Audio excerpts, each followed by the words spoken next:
JFD, just fair and direct.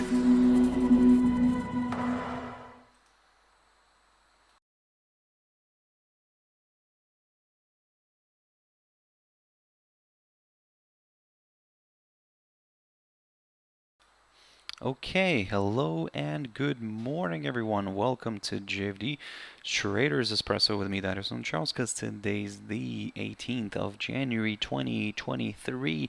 So yeah, welcome everyone. Welcome to this Wednesday's morning session where we're going to have a very quick look at the markets, a few of the charts, the usual stuff. But before we do that, as always, let's quickly have a read through our risk disclaimer. So, the content we produce does not constitute investment advice or investment recommendation. It should not be considered as such and does not in any way constitute an invitation to acquire any financial instrument or product. As always, I'll give a few seconds to read the rest and we can continue.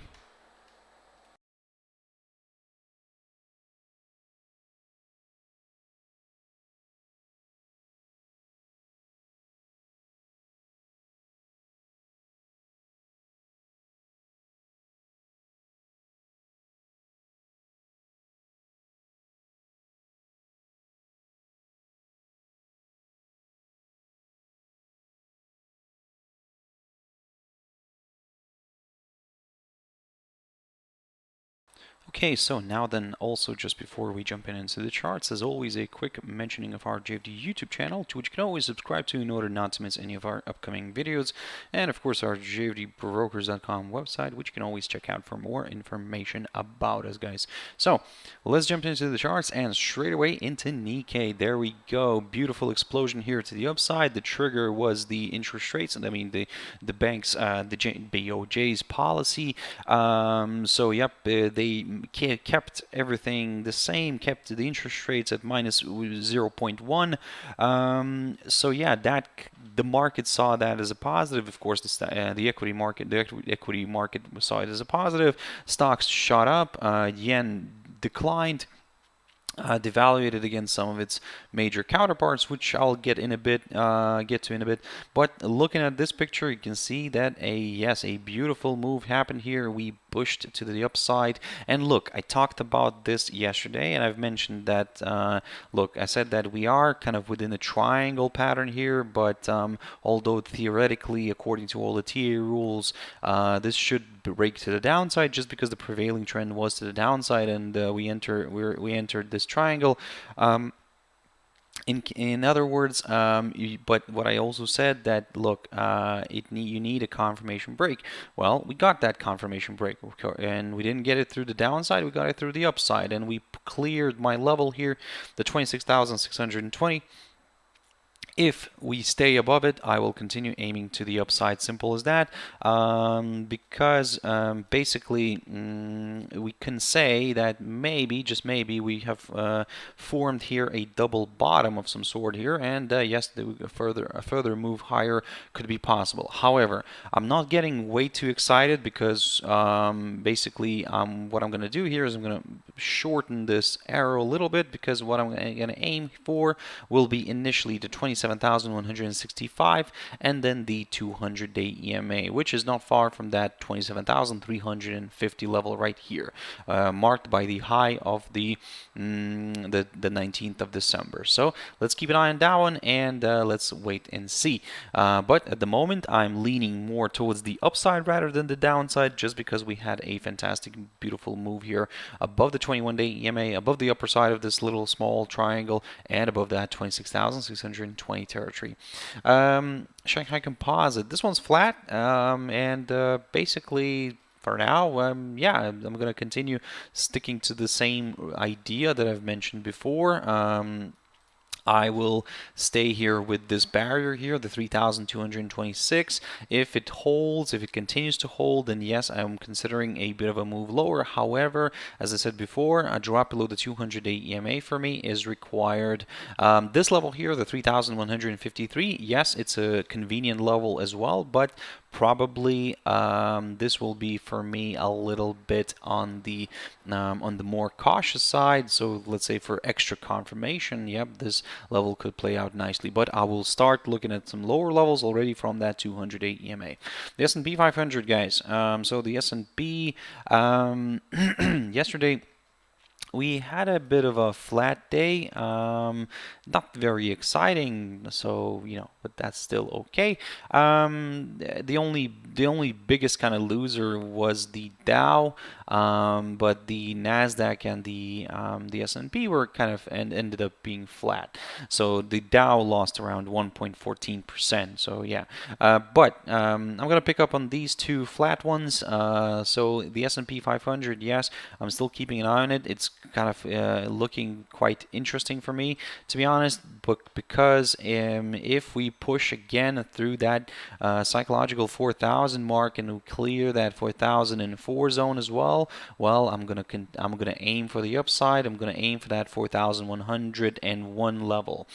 For the downside, well, ideally the drop below the 3,878 territory could do the trick for a few more sellers, but I do understand that maybe this is not very convenient for you because maybe this is a little bit way too far. I mean, partially you would be right. So what can we do here is maybe look at this little short-term tentative upside line. However, I don't like it because I think that the next candle that was going to show up here is going to be outside of this upside line. So it doesn't really kind of portray the real deal here. So I think that maybe okay, we can try to figure out something maybe like this, something maybe try to see something where it's more convenient for us, but then it kind of beats the whole kind of point, and we're not kind of approaching this from the kind of more pragmatic perspective. So long story short, what I'm going to do here is probably, in order to maybe to capture some sort of maybe an earlier move to the downside at least, probably I'll look at this little territory, the 3,950. A nice good drop below this might attract a few more sellers into the game here. But again, then the problem that I have here is with the EMAs, the 100 and the 21-day EMAs, which could provide that support. However, if we clear those, then yes, I will go further south, guys. So something like this could be possible. Let me just put this arrow very quickly like this. There we go. So Nasdaq 100, guys. Similar story. Look, we're also waiting. We found good resistance near the 100-day EMA, near the green line, and we got a hold up here. The cash index currently is sitting at around 11,585. So basically, there is potential for this one to move further north. But I need that good clearance of that 100-day EMA. If we clear it, guys, then yes, my next target is this downside resistance line. Take it from the high of the 28th of December to 2021. So the only thing is, I think I want to adjust this a little bit. I think I need to grab the there we go. Oh, come on, give me the end here. There we go. So so this I think this could be a little bit more realistic picture. I mean, if I mark this high, just in case. Look, I mean, don't get me wrong. I mean, it's just very, very subjective still, because if I capture this peak, then I have a little bit more room. So okay, let's keep it simple for now. Probably let's mark this one. If it crosses a little bit, then we can mark it this way, or actually I'm going to leave it like that. There we go. Look, this is the like I said, the game plan. Let's see if we can we can go ahead and clear that 100-day EMA and reach the downside line. Now the German index, this one's quite interesting. So yesterday, if you remember, I talked about this and I said that, hey, if we clear this 15,153, I'll go higher. And look at this, we went higher, we went nicely to the upside. But I think that I need to redraw a few things here. So I'm going to keep these levels for now, maybe just not marking them, just keep them as separate levels. Yeah, just to kind of simplify our lives here, not to overcrowd it. But basically, this territory here, and this is where I'm redrawing a few levels here. So this territory here is quite an important one. This key area of support, or at least could be around that 14,600 territory, maybe a little bit lower. we'll see, because maybe we'll have the 21-day EMA approaching this area. Maybe it will be, an area somewhere higher. Maybe even actually this level will end up kind of, working nicely, the 14,675. But this I'm mentioning only in the case of a nice correction here to the downside. Now, some of you probably are looking already for a correction, but again, I'll have to disappoint you here, because look, I mean, at this point, yes, it's pushing higher. Yes, it's a little bit overextended here, especially from, from the start of January. I mean, we have rallied quite significantly. So, yes, when January hit, let me just grab this. There we go. This is the candle, and let me just mark this on our chart. So this is where we started the year, roughly around here. I think it's even this level. There we go. 13,992. Okay, 14,000 roughly. This is where we started the year, and look at this. We already rallied quite a significant amount. So what I want to use here at this point is my favorite Fibonacci, but the Fibonacci extension, because if I mark it this way, guys, and you'll see it a little bit more, everything will become a little bit more clear. So as you can see, the 15,200 territory is roughly the area that is currently providing resistance. Now, if we continue to trade below that area, then I'm hoping for a bit of a correction here, a bit of a move lower towards that 38.2 on the Fibonacci extension, which is roughly around that 14,860. However, if we stay above that 15,200 zone, well, the guys, I mean, I don't want to be the bearer of the bad news, but for those bulls, yep, it could be a nice period still. It could go all the way towards that 15,500 zone, approximately around there. And that level, by the way, almost coincides nicely with the high of the 16th of February of 2022, and that's near the 15,500 and what's that, 42? Yeah, roughly around there. So long story short, basically coming back to this 15,200 zone, if we continue to trade above it, guys, because currently on the cash index we are slightly above that level, if we continue to trade above it, then yes, I'm then aiming for that 15,500. If we fall below it, below that 15,200, then my next target is the psychological 15,000 mark, and then the 14,860. Now, one thing that I also wanted to mention here is, and let me just put this, I'll try to find this. There we go. So this level right here, that is the highest point of last year. Now, of course, for those bulls are really maybe hoping to see something like that, something like a move towards the to the high of last week, or at least to the area very close to that high of last week, right here, the one that I highlighted, and I would say that could be quite interesting. But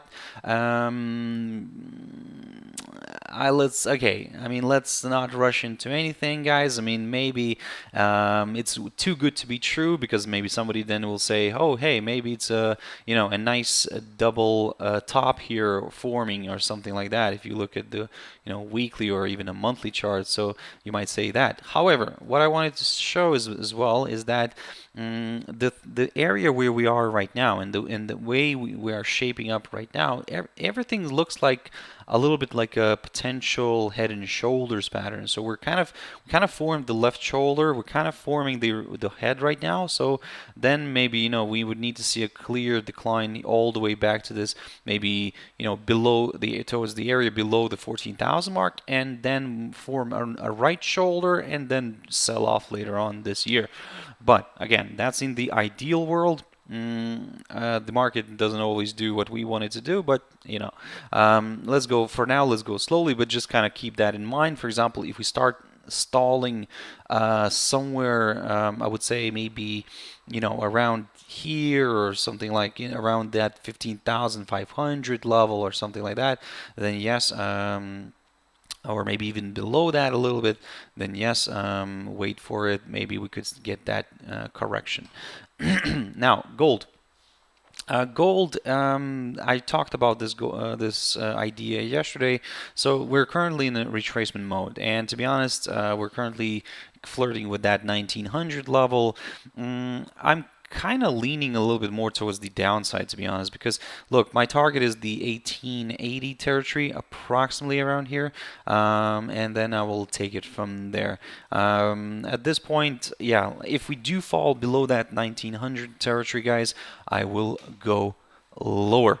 I will go to that 1880 zone. For the upside, pretty straightforward. I need to see a push above that 1929 territory in order to go higher. Now, WTI oil, guys. Bear with me one moment.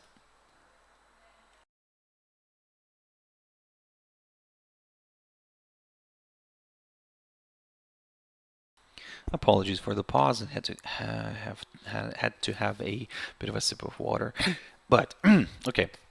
WTI oil, guys, look at this beautiful move to the upside, and we are coming closer to my target. And my target is and was and is this area right here around that 82 zone. So if we clear that, I will go a little bit higher, but the only thing is again, there's always a but. I'm gonna be very careful with the 100-day EMA, and we have this 83.32 territory as well to keep an eye. But if we clear all that, my next target is the 200-day EMA. Simple as that. For the downside, now previously I talked about the 76.83, but I think that we can raise it a little bit now and mark this area, the 78.58. And yeah, if we clear this hurdle, then I will go towards this upside support line taken from the low of the 9th of December.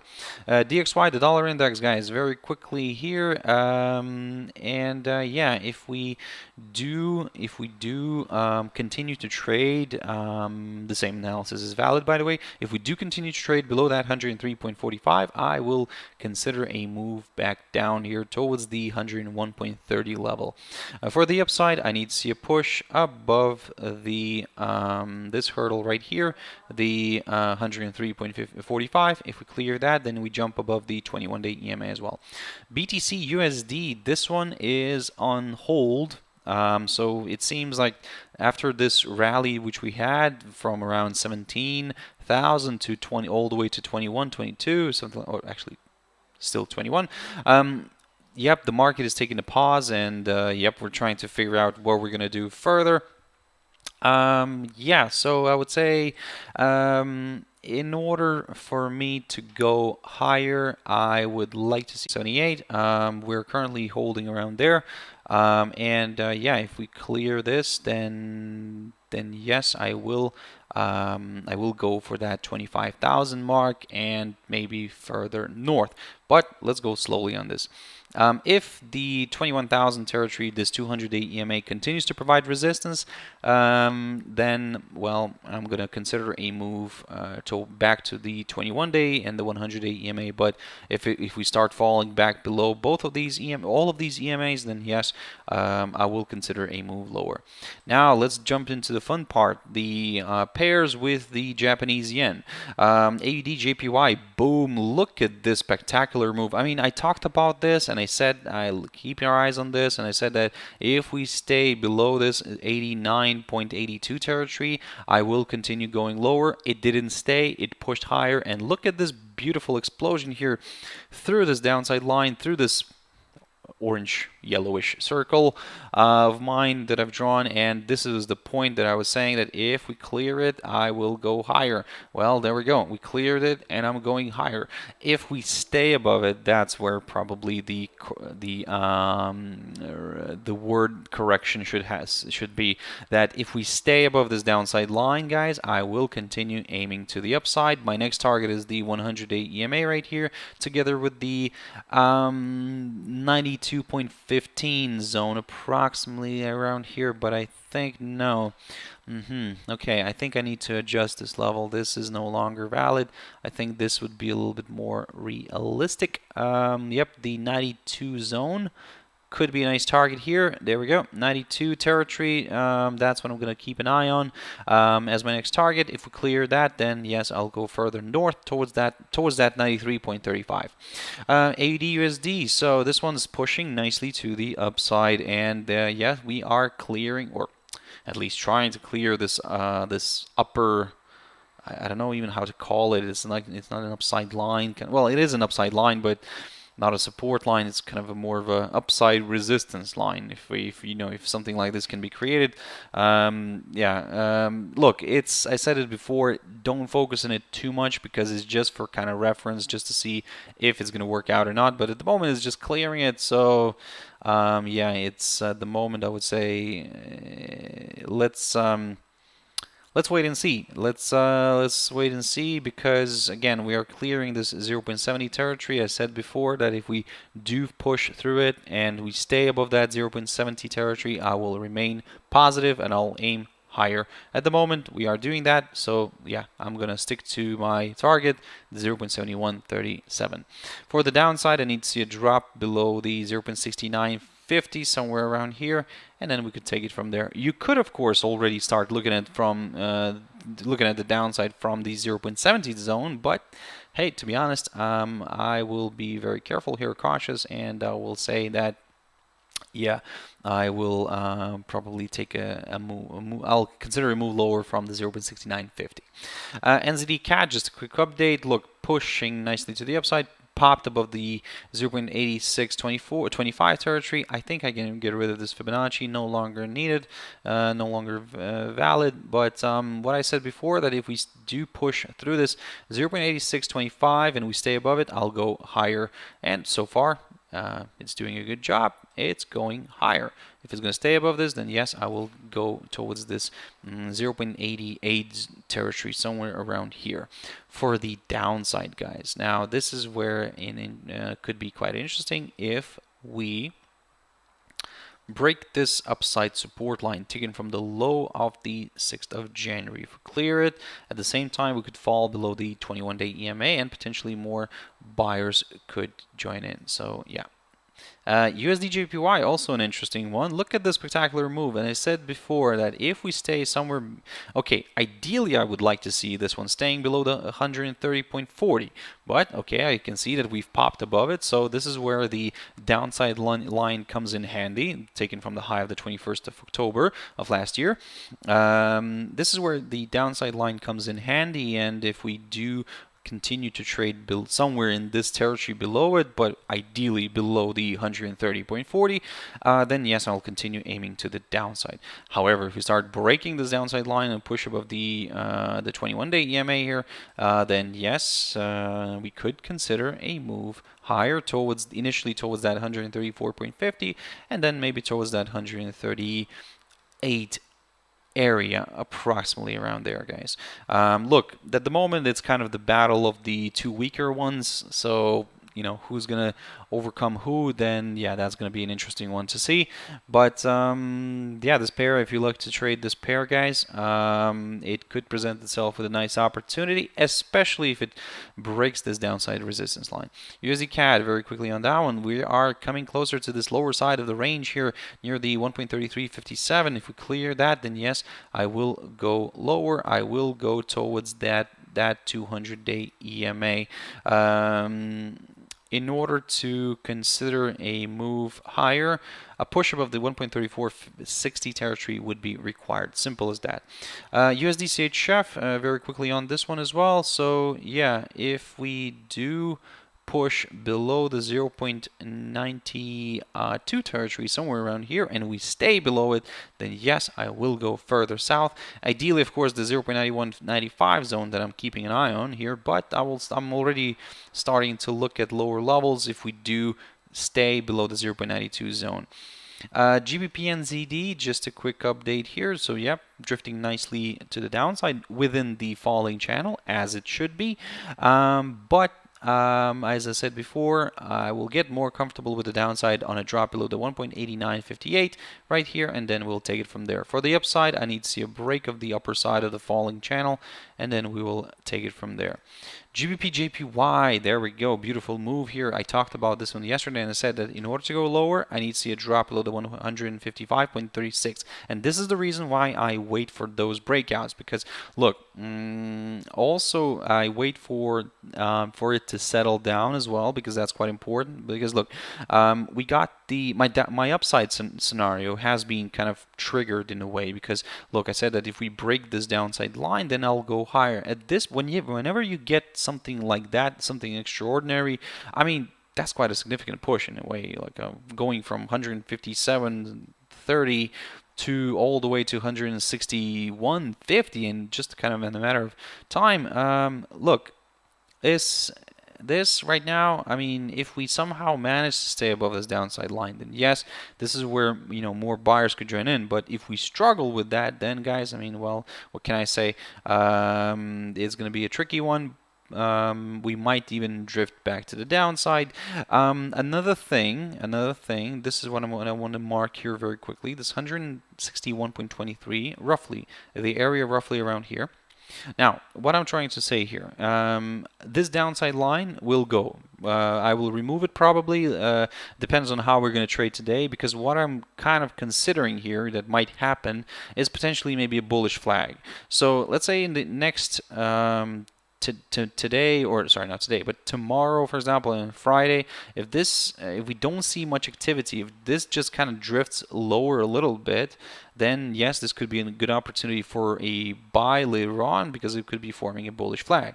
But again, I'm probably, as always, getting ahead of myself here. So let's wait and see. Let's not rush into anything. We need that confirmation break either way. Even if it is a bullish flag, we still need a confirmation break. So for now, at the moment, I'm just observing this one. Yes, if you've missed the move here, guys, I would say leave it. Look, it will present itself with another opportunity, I believe. So then we can, you know, try to utilize that. You cannot capture every, you know, super move in the market. Euro JPY, similar story. Yes, we are rebounding here. So a few adjustments have to be made. And to be honest, what I'm going to do here is I'm going to adjust just the whole chart, remove all the drawings and start fresh. Now, one thing that I want to note here is that we are beautifully oscillating around that 200-day EMA. Look at the amplitude here, and it's just like I don't know, a heartbeat or something. But look, it's quite an interesting one. So if to kind of stick to that idea, then yes, we could see a bit of a move more to the upside, even maybe a test of this downside line. Hey, let's see. For the downside, if we do fall back below the 200-day EMA, I'll consider a move towards this other upside support line, taken from the low of the 3rd of January. But at the moment, I'm leaning a little bit more towards the upside, towards this downside resistance line, taken from the high of the 28th of December. And finally, EURUSD, guys. Looking at this picture here, yes, what's happening here looks a little bit bullish for me. But again, what I'm going to stick to probably, look, I'm going to do this a little bit risky, and I admit that this could be a little bit risky. As long as it stays somewhere above this 1.0736, I'm going to continue aiming to the upside. I'll get more comfortable with the upside if we do push above the 1.0874. That will confirm a forthcoming higher high, and potentially more buyers could join in. But if we somehow continue to kind of trade somewhere above this 1.0736, I will continue aiming to the upside. For the downside, what I need to see here is a drop below the 1.0736 and a drop below the 21-day EMA. So guys, that's it for this session. I really hope you found it useful. Thank you very much for watching and listening. I really appreciate your views, your likes, your comments, guys, everything. So thank you very much for that. If you want to catch me tomorrow morning, as always, at my Traders Espresso, 7 o'clock GMT time. For now, have a beautiful trading day. Stay safe. Have your stop losses in place, and everything will be fine. So thank you very much, guys, and bye-bye.